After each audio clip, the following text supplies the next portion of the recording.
പതിറ്റാണ്ടായി വടക്കാഞ്ചേരിയുടെ കന്നഡ വ്യാപാര രംഗത്ത് വിശ്വസ്ത സേവന പാരമ്പര്യമുള്ള ജോൺസൺ കന്നഡ വ്യാപാരം ഇപ്പോൾ ആധുനിക രീതിയിൽ നവീകരിച്ച ഷോറൂമിൽ തിങ്കൾ വെള്ളി ദിവസങ്ങളിൽ രാവിലെ 10 മണി മുതൽ ഉച്ചയ്ക്ക് 1 മണി വരെ കണ്ണ് ഡോക്ടറുടെ പരിശോധന, ഡ്രൈവിംഗ് ലൈസൻസിനായുള്ള സർട്ടിഫിക്കറ്റുകൾ, വിദ്യാർത്ഥികൾക്ക് ആവശ്യമായ ആന്റി ഗ്ലെയർ ബ്ലൂ കട്ട് ലെൻസുകൾ കുറഞ്ഞ വിലയിൽ, ദിവസവും രാവിലെ 9 മണി മുതൽ രാത്രി 8 മണി വരെ ക്വാളിഫൈഡ് ഒപ്റ്റോമെട്രിസ്റ്റിന്റെ സേവനം, എല്ലാവിധ ബ്രാൻഡഡ് ഫ്രെയിമുകൾ, ലെൻസുകൾ എന്നിവ കുറഞ്ഞ നിരക്കിൽ.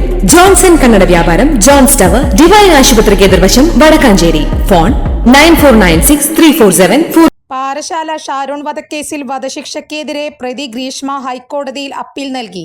നെയ്യാറ്റിൻകര അഡീഷണൽ സെഷൻസ് കോടതിയുടെ ശിക്ഷാവിധി റദ്ദാക്കണമെന്നാണ് ആവശ്യം. അപ്പീൽ ഹൈക്കോടതി ഇന്ന് പരിഗണിക്കും. പ്രാഥമിക നടപടിയെന്ന നിലയിൽ അപ്പീൽ ഫയലിൽ സ്വീകരിച്ച് എതിർകക്ഷികൾക്ക് നോട്ടീസ് നൽകാനാണ് സാധ്യത. Neyyattinkara additional sessions judge AM ബഷീറാണ് ഗ്രീഷ്മയ്ക്ക് വധശിക്ഷ വിധിച്ചത്.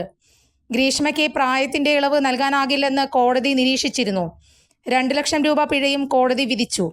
വധശിക്ഷയ്ക്ക് വിധിക്കപ്പെടുന്ന കേരളത്തിലെ ഏറ്റവും പ്രായം കുറഞ്ഞ പ്രതിയായും വധശിക്ഷ കാത്തുനിൽക്കുന്ന കേരളത്തിലെ 2ാമത്തെ സ്ത്രീയായും ഗ്രീഷ്മ മാറുകയും ചെയ്തു. ഷാരോൺ രാജ് വധക്കേസ് അപൂർവങ്ങളിൽ അപൂർവമാണെന്ന് കോടതി നിരീക്ഷിച്ചു. ഗ്രീഷ്മ നടത്തിയത് സമർത്ഥമായ കുറ്റകൃത്യമെന്ന് കോടതി വിലയിരുത്തി. 3ാം പ്രതിയായ ഗ്രീഷ്മയുടെ അമ്മാവന് കോടതി 3 വർഷം തടവും വിധിച്ചു. അന്വേഷണം വഴിതിരിച്ചുവിട്ട കുറ്റത്തിന് കോടതി 5 വർഷം തടവും 50,000 രൂപ പിഴയും, കൊലപാതകത്തിന് വേണ്ടിയുള്ള തട്ടിക്കൊണ്ടുപോകലിന് 10 വർഷം തടവും, കൊലപാതകത്തിന് വധശിക്ഷയുമാണ് കോടതി വിധിച്ചിരുന്നത്. കൂടുതൽ വാർത്തകൾക്ക് ഞങ്ങളുടെ ചാനൽ സബ്സ്ക്രൈബ് ചെയ്യുക.